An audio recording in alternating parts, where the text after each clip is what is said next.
Vert Attack 7, heat number 2, turning up the heat in freezing Malmo. We're here with Jürgen Horwarrth, Berlin's finest. Welcome to Malmo, man. Nice skating. Hi, Neil. Thanks, man.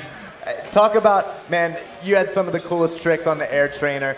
We call it the air trainer. You used it as the lip trick trainer. I love the 50-50 pop-off. Really wanted to see you make that nose grind. Yeah, we saw it in practice, so we're... Yeah, I made that in practice, and then I was really trying to make it, but I couldn't get on top enough. Hey, judges, can you put Jürgen in the final so we can see the nose grind pop off the air trainer? Anyone in the crowd that agrees, please shout out now.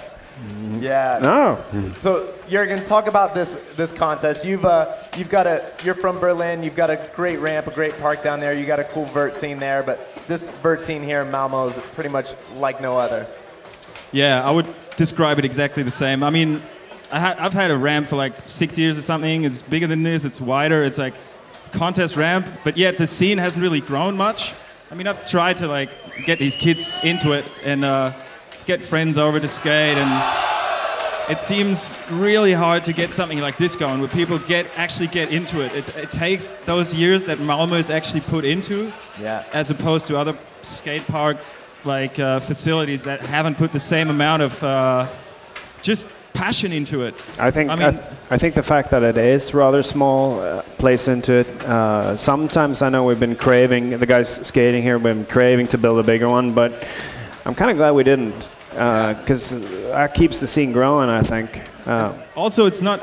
I think it's not the most important thing at this event, the ramp itself. No. Yeah. And that's what makes this event different to any other event in the world with Vert, because the ramp becomes secondary. It's about the whole thing, like you being treated well as an athlete. You're welcome because you're amongst one another. You're the same breed of people that do this passionately.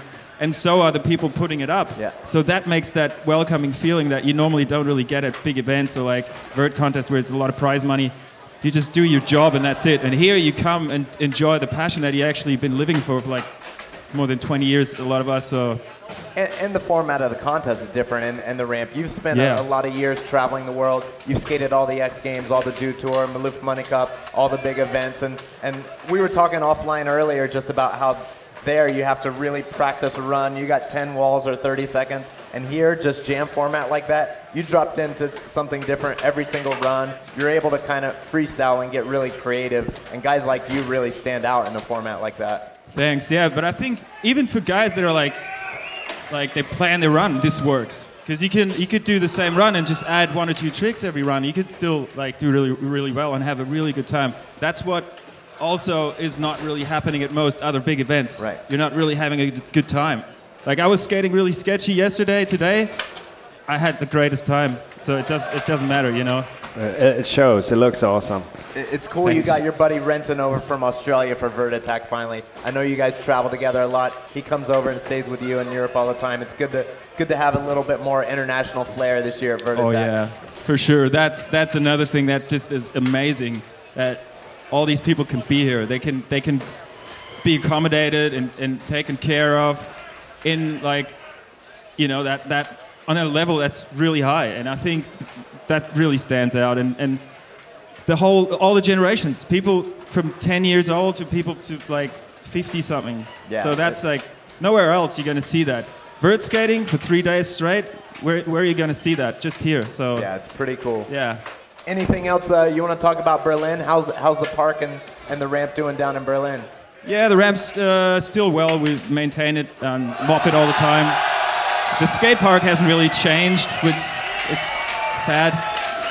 But I guess it has a lot to do with... In practice now, he made a really serious he did that blunt. That was sick. Yeah. He actually made that really clean, too. Jens Andersson, for those that aren't here at Vert Attack, Jens Andersson just made the blunt off the air trainer that he's been trying. That was over the edge. The crazy crowd roar that you heard in the background. Definitely crowd pleaser, I would say. Slightly distracting for your hosts in here in our broadcast positions. But how good is it? You get distracted by something that's happening right in front of you, but you're actually not away from it. It's right there, but you can see it, you can react to it. We got the best seats in the house. Yeah, and we have some serious heats coming up as well. Next heat, we're going to see the likes of Georgia Satoni and Lincoln Ueda. Oh yeah, Jake Anderson, former winner here. Pontus Björn, Stockholm, really solid now. Jim Langren and Alan Gorgochea. So it's going to be a sick heat. And the finals, anyway. The judges is going to have a cutout this heat and the next. I'm so glad I'm not a judge for the finals today. But Jürgen, thanks for chatting with us. Great skating. No worries. Thanks. Hopefully we'll see you in the finals. We want to see the nose grind off the extension. Yeah, I'll do it if I'm in the finals. I promise. Yeah. Awesome. Cool.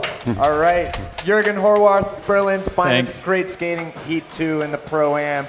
We got Heat 3 right now warming up on the ramp. We're going to take a quick break, come back with some results, introduce Heat 3, and get going again. Be back in a few minutes.